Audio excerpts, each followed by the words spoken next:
Vous n'êtes pas sans savoir qu'avec tout ce qui s'est passé, tous les nouveaux projets du Marvel Cinematic Universe ont fini par être retardés et donc repoussés. Bref, aujourd'hui le planning a entièrement changé, l'occasion pour nous de remettre les pendules à l'heure, de parler des prochains films Marvel, de ce qu'ils souhaitent développer, etc.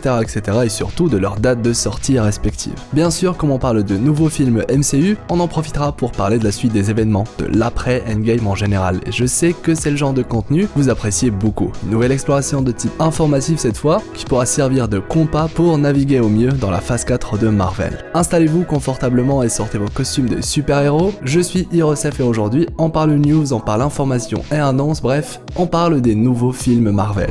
Bon visionnage.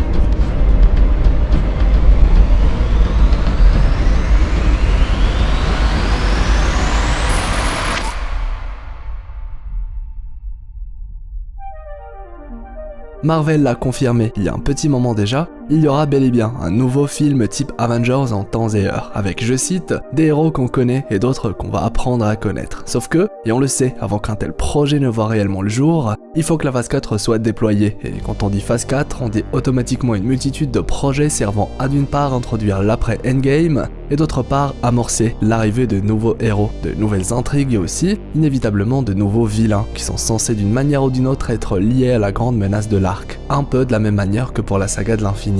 Et c'est comme vous le savez avec Black Widow qui sort ce 6 novembre 2020 que débute ce nouveau chapitre, un film préquel qui se passe donc bien avant les événements d'Avengers 4 ou même Avengers 3. Le film devrait alors d'une partie retracer le retour de Black Widow à ses origines en quête de mettre fin au programme Black Widow, servant à créer des agents espions avec la fameuse Red Room, et d'autre part permettre d'introduire la nouvelle Black Widow du MCU, celle qui devrait reprendre le flambeau. Un film que beaucoup de fans n'attendent pas spécialement, bien qu'il soit le premier projet de la phase 4 à sortir. Et vous savez quoi? Je ne suis pas trop d'accord avec ça, car j'estime que ce film est important. On le sait, le sacrifice de Black Widow dans Endgame était probablement, avec celui de Tony, l'un des points les plus importants du film, sans lequel absolument rien n'aurait été possible. Sauf que bizarrement, et contrairement à Tony, Natasha elle n'a pas eu droit à des funérailles. L'occasion alors pour Marvel de donner à Black Widow ce qu'elle mérite, un hommage, ainsi que la possibilité pour les fans de revoir une dernière fois, celle qui a participé et permis aux Avengers de sauver les victimes du snap.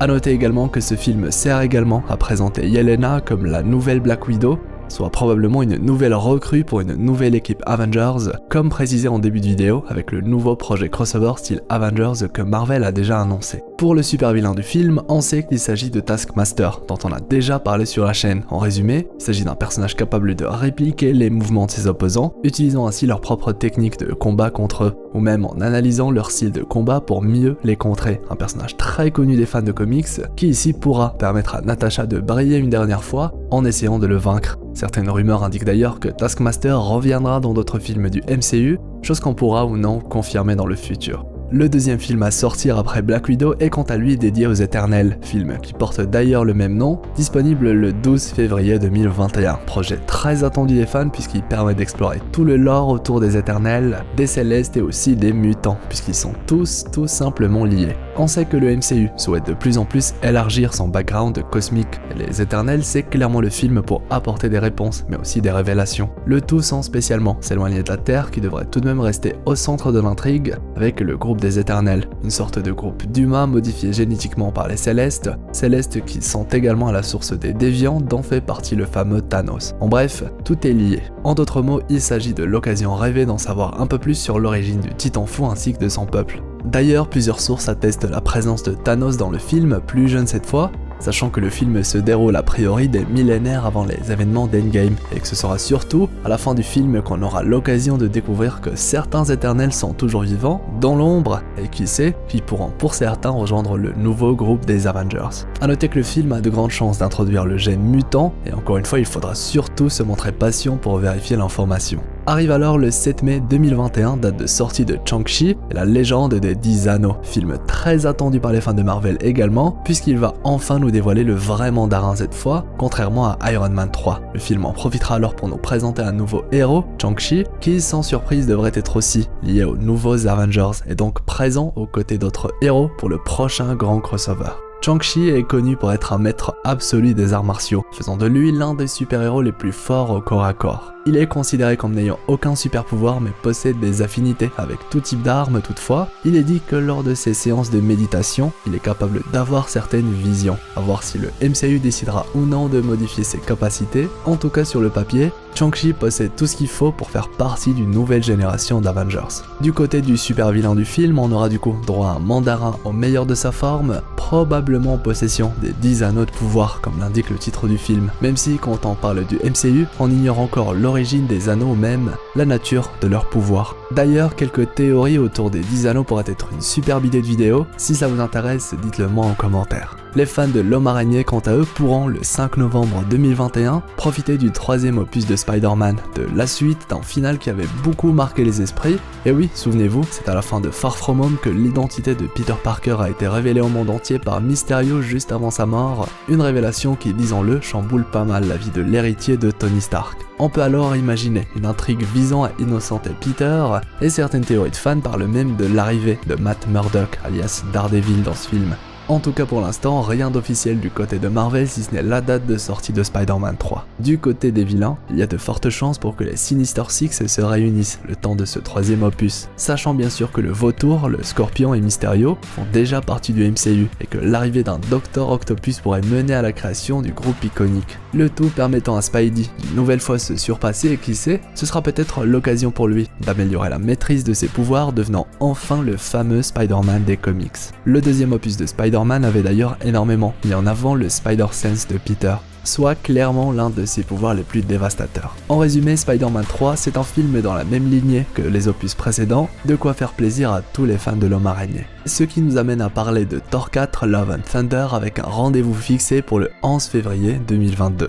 Et clairement, si vous êtes abonné à la chaîne, vous le savez que ce film est le projet que j'attends le plus. Avec un Thor au meilleur de sa forme, la présence des Gardiens de la Galaxie, le retour de Mjolnir et de Jane Foster pour le manier, un potentiel retour de Loki, etc. etc. Bref, Thor 4 a beau être l'un des derniers films de la phase 4, il est aujourd'hui l'un des projets sur lesquels on possède le plus d'informations. Et pour cause, le réalisateur du film, Taika Waititi, a à plusieurs reprises partagé de nombreuses infos autour du film, comme la présence de Christian Bale au casting pour jouer le rôle du grand méchant. D'ailleurs, si vous souhaitez en savoir un peu plus sur Thor 4, plusieurs vidéos sont disponibles sur la chaîne traitant un petit peu de tout ce qui est autour du projet. Et enfin, je dirais même le meilleur pour la fin selon certains, et oui, le 25 mars 2022, c'est le retour de notre sorcier suprême préféré à travers le 2e opus de Doctor Strange 2 Into the Multiverse of Madness. Toujours dans l'optique de développer l'aspect mystique de l'univers Marvel, le 2e opus de Doctor Strange semble vouloir explorer le concept du multivers, même si pour l'instant on ne sait pas s'il s'agit d'un multivers spécifique relié au monde magique